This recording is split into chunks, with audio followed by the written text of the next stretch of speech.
Cette saison elle est un peu délicate, hein, ça fait 10 ans et malheureusement je ne m'attendais pas à ça pour la 11e année. Il faut changer son fusil d'épaule, c'est pour ça qu'on a été chercher Nicolas Dercourt pour le championnat d'Europe et puis pour l'élite MXA. Ouais, c'est vrai qu'avec Joss on commence déjà à mettre les choses en place et j'en suis très content parce que je suis rentré dans la structure un peu par hasard, on va dire, vu que c'était pas prévu et ça me fait vraiment plaisir, on fait de bonnes choses et du coup on finit déjà l'Europe et l'élite. Donc là on est content, aujourd'hui Benoît Paturel reprend enfin, c'était vraiment difficile pour nous à accepter. Le sport de haut niveau, on sait qu'il y a les blessures, on sait qu'il peut y avoir plein de pépins, mais une fois que ça nous tombe dessus, on n'est pas prêt. J'ai repris seulement le week-end dernier la moto, donc ça fait court. Mais les sensations étaient bonnes, du coup on a pris la décision de venir ici en tant qu'entraînement pour préparer la fin de saison des MXGP et du 24 MX.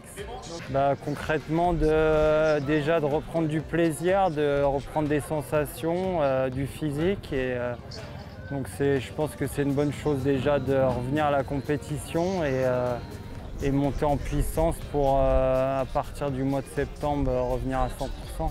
C'est dur, mais bon, tout ce qui ne tue pas rend plus fort, donc on va continuer à rester positif et aller d'avant. Mais là c'est cool, la fin d'année, rien ne tombe en même temps, donc on sera à Magescq, on sera donc à Villars.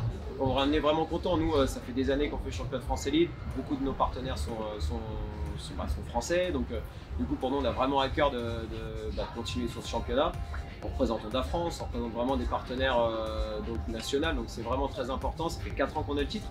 Donc voilà, on en veut un 5e, donc le but c'est de continuer sur le championnat de France et cette fin d'année pour préparer très vite l'année prochaine. Du coup le team il a aussi en fait toute l'année on est occupé, on a le championnat de France des sables qui va bientôt arriver. On a vraiment de la demande auprès de nos partenaires pour faire ce championnat, donc on aura 3 pilotes. Donc là on a déjà sur Lars Van Berkel qui du coup l'année dernière n'a pas pu montrer ce qu'il était capable avec dû au Covid. Et là on travaille sur 2 autres jeunes pilotes et on garde toujours un petit peu la touche le touquet, pourquoi pas mettre une wildcard assez sympa. Donc voilà, on est en train de réfléchir mais on va annoncer du bon prochainement. J'adore le sable et j'ai vécu une fois le Touquet, donc j'ai fait une 10e position. Donc voilà, je garde un bon souvenir de ce week-end-là et j'aimerais vraiment vivre toutes les autres courses et faire un championnat correct. Du coup pour la saison 2022, elle va vite arriver, donc comme on l'a dit avec le championnat de France et ça, mais le but c'est de rester sur un MXGP, peut-être pourquoi pas un MX2.